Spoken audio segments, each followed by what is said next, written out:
Elon Musk ने अपनी space company के उद्घाटन के लिए एक समारोह रखा। पार्टी में ऐसा रॉकेट बम फोड़ेंगे कि पूरा शहर जान जाएगा कि मस्क नहीं मस्त ही असली रॉकेट मैन है। साइंटिस्ट रॉकेट लेके आया। ये कितना ऊपर जाएगा? सर इसका कुल वजन 20 किलोग्राम है, जिसमें से 10 किलोग्राम का बारूद इसको ऊपर ले जाने के काम आएगा। इसको डिजाइन ऐसे किया है कि हर सेकंड 1 किलोग्राम बारूद जलेगा, जो 250 न्यूटन का थ्रस्ट जनरेट करेगा। मैं सब समझ गया। रॉकेट पे ग्रेविटी की वजह से 200 न्यूटन का फोर्स नीचे लगेगा और थ्रस्ट की वजह से 250 न्यूटन का ऊपर, तो कुल फोर्स ऊपर की तरफ 50 न्यूटन होगी। F is equal to mass into acceleration से एक्सेलरेशन आ जाएगा 5/2 मीटर पर सेकंड स्क्वायर। अब क्योंकि बारूद 10 किलोग्राम है, जो हर सेकंड 1 किलोग्राम जलता है, तो ये एक्सेलरेशन 10 सेकंड तक लगेगा। इक्वेशन ऑफ मोशन में वैल्यूज रख के एलन मस्क ने डिस्टेंस निकाल लिया, 125 मीटर। लेकिन सर इसमें एक गलती है। हाँ पता है। अभी यहाँ थ्रस्ट तो खत्म हो गया, पर मोशन की इस इक्वेशन से अभी भी रॉकेट के पास 25 मीटर पर सेकंड की वेलोसिटी होगी,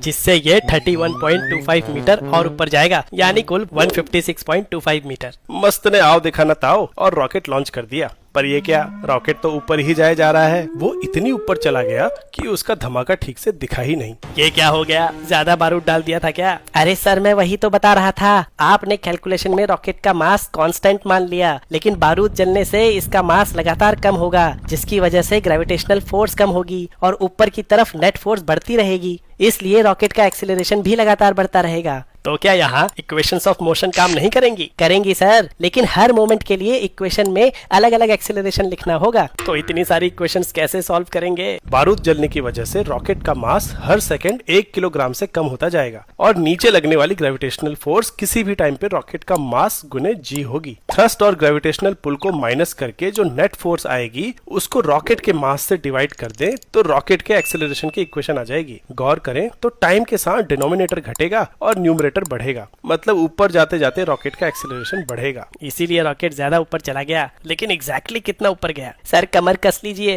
कैलकुलस इस्तेमाल होने वाली है। डिस्टेंस से पहले वेलोसिटी निकालनी होगी फर्स्ट इक्वेशन ऑफ मोशन से, जिसको ऐसे इंटीग्रल फॉर्म में भी लिख सकते हैं। अगर एक्सेलरेशन कांस्टेंट है तो ये इक्वेशन नॉर्मल इक्वेशन में कन्वर्ट हो जाएगी, लेकिन हमारे केस में एक्सेलरेशन टाइम का फंक्शन है और इनिशियल वेलोसिटी 0 है, इसलिए वेलोसिटी की ये इंटीग्रल इक्वेशन बनेगी। अब इस इक्वेशन को अगर लॉन्च के टाइम से किसी भी टाइम t तक इंटीग्रेट करें तो हमें रॉकेट की उस टाइम पे वेलोसिटी मिल जाएगी और इस वेलोसिटी को फिर से इंटीग्रेट करके रॉकेट की हाइट आ जाएगी। क्योंकि बारूद 10 सेकंड तक जलेगा तो यहाँ t को 10 रख के रॉकेट 10 सेकंड बाद कितना ऊपर गया और वहां उसकी वेलोसिटी कितनी होगी, दोनों निकाल सकते हैं। रियल लाइफ में चीजें इतनी कॉम्प्लिकेटेड क्यों होती हैं? लेकिन ये भी तो देखो कि अगर इंटीग्रेशन आता है तो रियल लाइफ की कितनी प्रॉब्लम्स सॉल्व कर सकते हैं। क्या तुम ये इक्वेशन सॉल्व कर सकते हो?